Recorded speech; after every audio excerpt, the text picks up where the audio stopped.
Haleluya. Sekarang baca dulu Ibrani 12. Ibrani 12 ayat 1 dan 2 supaya tetap beriman. Kita baca lagi kuat-kuat. 1, 2, 3.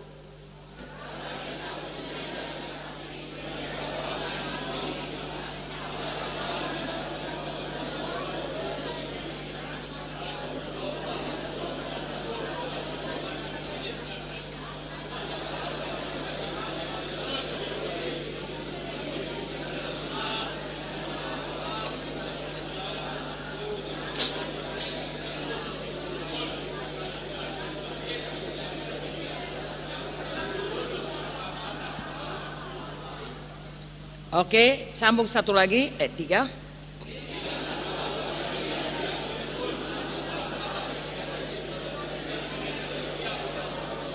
Ini cerita mengenai kita dan mengenai Tuhan Yesus.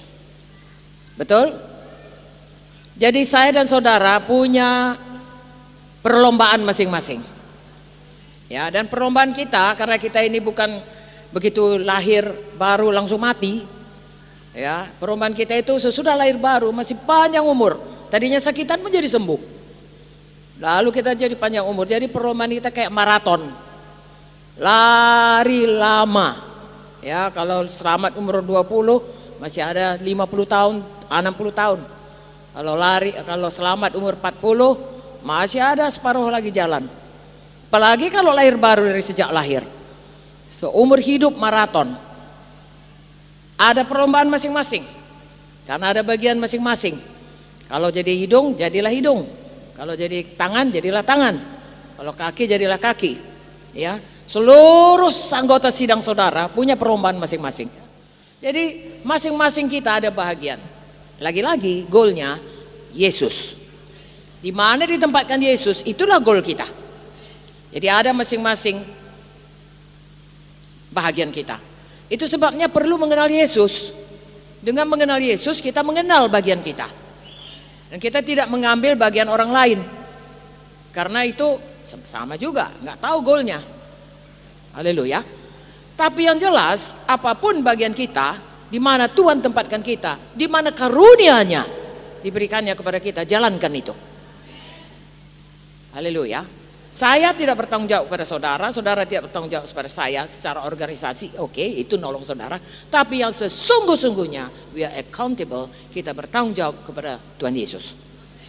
Jalankan itu semuanya saudaraku. Ada perlombaan kita, sungguh-sungguh kerjakan keselamatan kita, sungguh-sungguh goal apa yang disuruh Tuhan. Enggak usah kompromi, enggak usah dengar apa kata orang kalau tidak seturut firman, tidak seturut Roh Kudus, ya, tidak seturut dengan hati nurani. Nah, kita baca 1 Timotius, kalau mengikut Tuhan ujungnya hati nurani ini lapang. Ya, hidup ini kudus. Ya, iman itu tetap teguh. Nah, jadi ada perlombaan kita. Dalam perlombaan itu tentu ada yang bisa seperti tadi mengalihkan, bahkan menjerat, bahkan membebani. Maka dikatakan di sini, marilah kita menanggalkan semua beban, semua dosa yang begitu merintangi kita, berlomba dengan tekun. Perlombaan diwajibkan. Ya, ada hal-hal yang sebenarnya tidak perlu kita bebani, kita bebani. Orang-orang Indonesia ada pepatahnya, tak beban batu digalas. Ya, taknya perlu itu beban itu, tapi digalasnya, diangkatnya. Kita pun kalau memang itu bukan kerjaan kita, itu ada yang lain.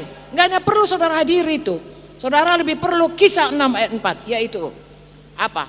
Duduk, doa, firman, doa, firman. Ya, buang semuanya. Apalagi kalau dosa. Dosa ya janganlah saudaraku. Karena itu akan menarik saudara keluar dari jalan Tuhan. Jadi tanggalkan semua beban, apalagi dosa. Berlomba seperti yang kita katakan dalam Filipi 3 14 tadi. Haleluya.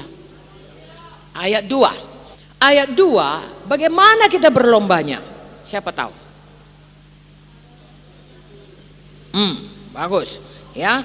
Kita melakukannya dengan mata tertuju kepada Yesus. Jadi lagi-lagi ini lebih menekankan yang saya katakan tadi. Apakah goal kita? Mata tertuju kepada Yesus.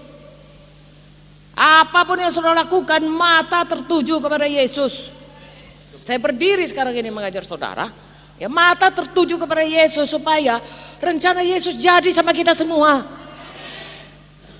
Apapun perlombaan kita, hidup kita, tiap saat, tiap hari, mata tertuju kepada Yesus. Apa artinya? Karena Yesus itu yang memimpin kita. Ini yang kalau bahasa Inggris ya, the author. Artinya yang author itu pengarang buku. Ya, yang menimbulkan, yang memulai iman di dalam kita. Tanpa iman kan kita nggak selamat. Dialah yang memberikan iman kepada kita melalui firman-Nya, melalui Roh Kudus-Nya, sehingga percaya kita Yesus itu satu-satunya jalan. Tidak ada penebus kecuali Yesus. Dia memulai dengan iman dan memimpin tiap hari, saudaraku, supaya kita tetap beriman kepadanya. Roh Kudus-Nya bekerja, firman-Nya bekerja. Saudaraku, keadaan-keadaan yang datang kepada kita diatur Tuhan semuanya. Tidak ada satu pun yang kebetulan, rambut jatuh satu pun Tuhan tahu. Sehingga kita berjalan terus dalam iman sampai kepada kesempurnaan iman. Sebenarnya selama di dunia ini tidak akan ada yang sempurna. Di sorga disempurnakan Tuhan.